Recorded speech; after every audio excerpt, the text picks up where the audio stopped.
Hallelujah. Amavuta, the oil, ni symbole y'umwuka wera. symbol of the Holy Spirit. Hallelujah. Hallelujah. Ayo mavuta musizwe. The anointing, the oil that you have been anointed with. Batubi condition eshanu. God has 5 conditions, Amabwiriza 5. 5 instructions. Niba mwayitondeye. If you have listened carefully, Iryanyuma mukuzura umwuka wera. that's what wants to be filled with the Holy Spirit. Musura umwuka wera. Be filled with the Holy Spirit. Musura umwuka Be wera. filled with the Holy Spirit. Musura umwuka wera. Be filled with the Holy Spirit. Reka twakire isengesho rya Reverend Let us receive a prayer from Reverend Dr. Rutayisire asenge kubw'abantu. upon these people. Nanjye ndajya gusoza. I also pray that like to ask other pastors, Muhaguruke muzamure ibiganza byanyu. nk'ikimenyetso cy'uko duhuje izina ryawe na rwacu Yesu Kristo.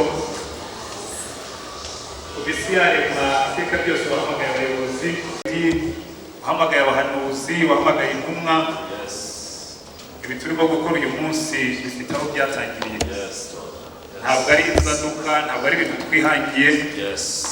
Usengeye uyu mugaragu wawe uje agenda mu birenge by'abandi bagaragu bawe batubanjirije, ndetse n'abarimo kugenda kuri uno munsi.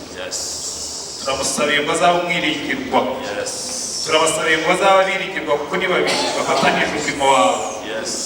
Mana, waratubwiye ngo ibisonga bishaka kugaragara nk'abiringirwa. Ijambo badusomeye yatubwiye ngo ushaka ko waba inyangamugayo. Turabasengeye ngo bazasohoze umuhamagaro wawe mu izina rya Mwami wacu Yesu Kristo.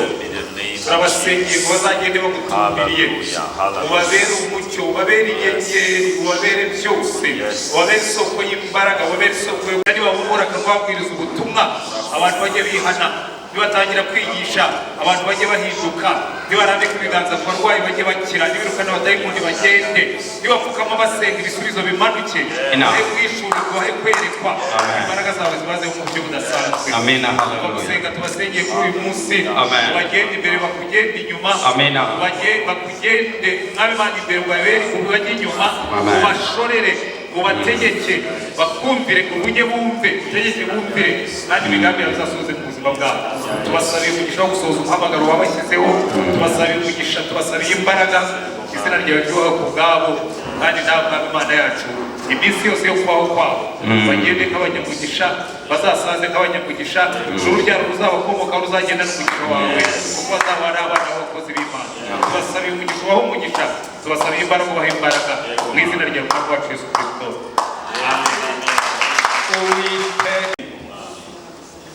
Uyu munsi ntabaritwe icyubahiro kiri cyawe, aho bazakorera umurimo, mu ntebe bazaba bicayemo, buri pulpita aho bazaba bahagaze babwiriza, bigisha abantu b'ingeri zose. Tubasabiye amavuta mashya, tubasabiye imbaraga z'Imana, tubasabiye kuzura umwuka wera, tubasabiye gukora umurimo bawukoreshejwe nawe batirebaho. Ubahe kwitanga burundu, ubahe gukora imirimo yo gukiranuka, kugira ngo bazahagarara imbere yawe bashoreye umukumbi munini, bashoreye abo bigishije n'abo babwirije, abo bakebuye kuva mu byaha bakaza ku mukiza wacu. Turabiringiriza igikorwa cy'ubutabazi kizava mu ijuru, mu gihe bazagukenera uzababe hafi. Mwuka w'Imana bashorere, imbaraga z'Imana zibasukweho. Tubisabye twizeye mu izina rya Yesu Kristo Umwami. Amina. Haleluya. Turaha Reverend Antoine kwambika Pasiteri Francois. Reverend Antoine will put it on. Turasaba umushumba wundi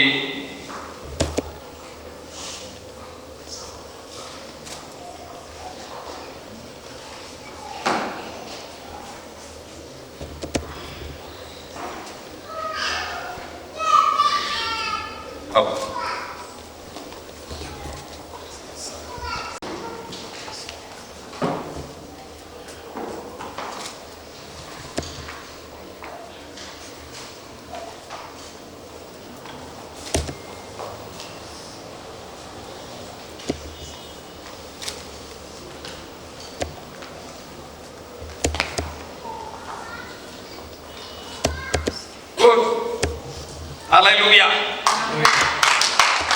Hallelujah. Ndagira ngo werekane certificate. I'd like to show you certificates. Certificate.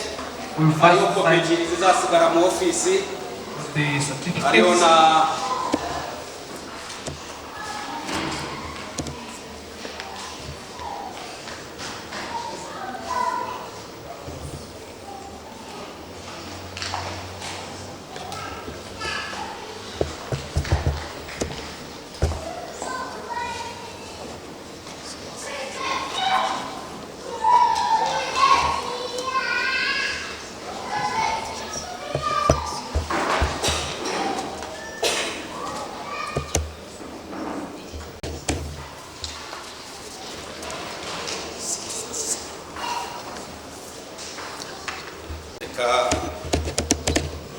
verashyire uwe mukono nawe.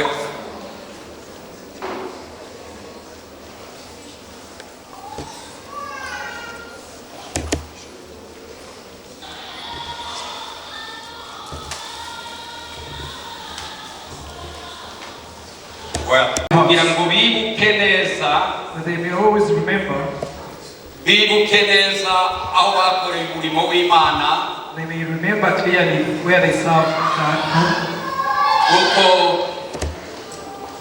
itorero ryabagiriye icyizere, that the church found them trustworthy, yabareze bakiri abana, church that has brought them up while they were still children, iyo banyuze n'aho baciye bafite izindi certificate z'ubumenyi bahawe. where they have gone and what they have accomplished, they have other certificates.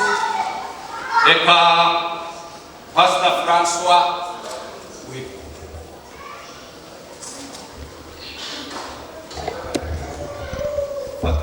bahafi nawe wako hari muri ordination yifata.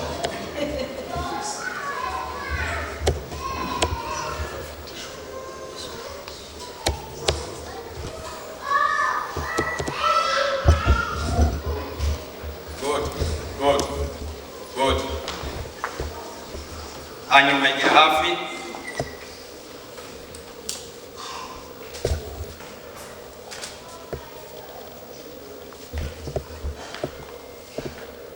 Ifate neza igaragare mw'aba bantu. Good.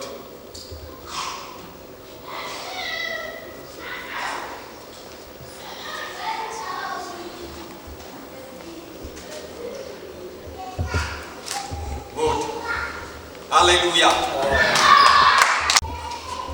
Uko bahawe urabibaha nawe.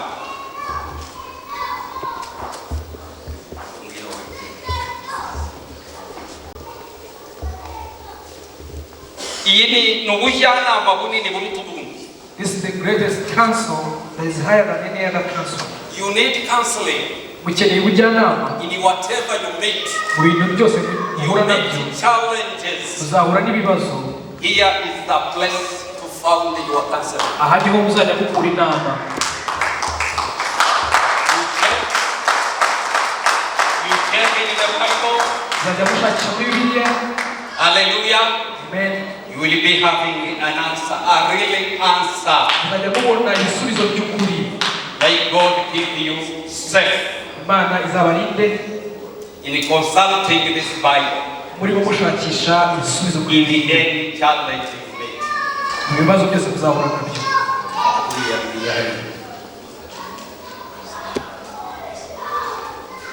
Hallelujah. Hallelujah. The same. Nawe nuko bimeze, You are not two, ntabwo muri but babiri, one. muri umwe.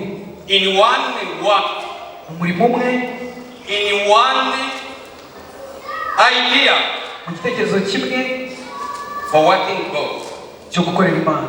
Be humble to consult this Bible Mujye muca bugufi mubaze Bibiliya. to found whatever you want. God help you to meet your challenge. Muzahakura ibyo mukeneye byose kugira ngo mubashe guhangana n'ibibazo muzahura nabyo. Amen. Amen. May God give you strength. Imana ibarinde. Hallelujah. Hallelujah. Hallelujah. Hallelujah. Founder of this church. I ariko ni igihe washinze itorero. I'm still overseer of it. Ndacyakomeje kurireberera. I'm preparing those who will put the work in their hand. Ndimo ndategura abo nzashyira umurimo mu biganza. Hallelujah. Hallelujah. And they are barahari. And they are there. Bariho. They are here. They already available.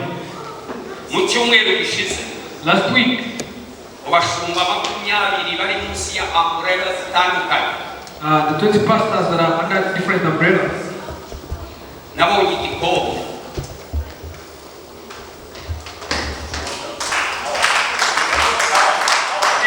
He received an award.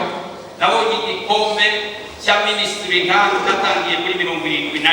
Received an award for a ministry I started in 1971. Ububwirizabutumwa nduye muri Congo. I was a preacher and I was living in Congo at the time. Mbere ntarashaka. That was even before I got married. Nabaye umubwirizabutumwa. I was an evangelist. Muri 73. In 1973, narambutse Imana ivuma mu Rwanda. God sent me to come to Rwanda. Nari yuzuye umwuka wera mwinshi. I was filled with the Holy Spirit. Hallelujah. Hallelujah. Abayobozi b'itorero banima recommendation. And my leaders of the church I was in refused to give me a recommendation. Those who were in Rwanda in 1973 know the history. They told me that if you go, you're going to be killed by the people who are seeking to destroy you. So I went to the white missionary and he gave me a good recommendation. I spent 2 months Namaza amezi abiri muri region ya Cyangugu kwa Kapitura niwe wari representative ngaho. In Cyangugu region, Kapitura was the legal representative. Nakoze imirimo n'umubwirizabutumwa yagasoza abashumba. I served as an evangelist and I did things that should be done by pastors. Nuzuye umwuka wera ndi kumwe na missionary w'Umusuisse. I was filled with the Holy Spirit and I worked with a Swiss missionary. Let me give you a secret. Wagezabo atangu hindi missionary arambwira ngo ibyo abonye narinza agafaransa keza kari kakinoze kataragenda kafika bugo ngizigenda gakore. I never said this secret, but the time the missionary got a point when he gave me the altar, I used to speak a lot of good French. Arambwira ati ni wowe usengera before. He told me to pray for the cup. For the cup.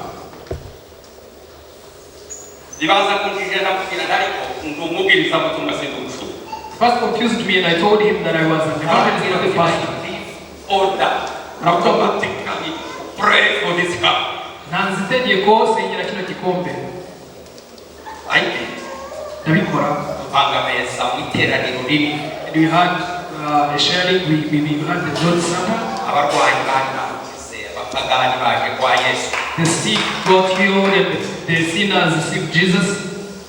Ndongera subiri wacu muri Congo. I went back to Congo. Naje mu kwezi kwa 1994 mu Nairobi kwishuri. I came back in 1994 in September from Kenya. Natangiye umurimo w'ibwirizabutumwa. And I started the ministry of evangelism. Itorero hari umukozi w'Imana wagize yerekwa reka mvuge iki gihe. Let me say this, they are servants of God who have a vision. Ukore ufugororera abapastori bari over 40 years bari muri ministry. He wanted to reward pastors that have been pastoring for over 40 years. Jewe rero nari mfite imyaka 53 ndi muri ministry. For me it was 53 years ministry. Ndimo ndagenda mvamo. Almost getting out of the ministry. Slowly. Slowly by slowly. Hallelujah. Hallelujah. Ngiye kubishikiriza abandi ngende nibere muri almost handing it over to others that I may go in retirement just like Pastor Tua. Icho gikombe cyateretse ikintu. That cup showed me something. Naje nsenga Imana yagize Imana gatatu. God had told me 3 times. 3 times. Inshuro eshatu. Umwuka wera akambwira ngo general. The Holy Spirit will tell me you are a general. You are a general. Uri umugeneral. Nejo ngiye kubibona haje kubwiriza abatumwa South Africa. The last time preacher from South Africa came. niwe wahagarariye ibyo birori byo gutanga ibikombe. He stood there to give these words. Twaricaye abapasiteri 20 bo muri denomination zitandukanye munsi ya umbrellas zitandukanye mu Rwanda. We were 20 pastors from different denominations and different umbrellas. Numva avuga ati bariya ni abagenerals. He said these are generals. They are generals. Abagenerali. Ndatanga igikombe barakimpa umudari They gave me a carpet.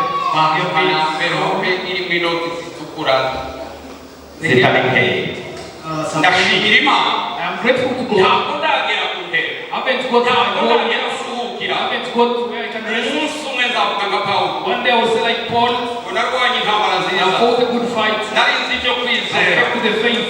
Urugamba ndarurangije. I finished the race. Ahasigaye mbikirwa ikamba. Now for me a reward is kept. Ibyo umucamanza azava kuri urya munsi. The righteous judge will give to me. Nyamara si njye jyenyine. Not just I. Ahubwo n'abakunze kuboneka kwe bose. Also those who have waited for his Harimo mwebwe bashumba bari mwaba babaye ritaya. these pastors and the retired pastors. Imana ibahereze umugisha. God bless you. Imana ibahereze umugisha. God bless you. I'm finished. Ndashoje. I'm finished. Amen. Reka twongere Imana amashyi menshi.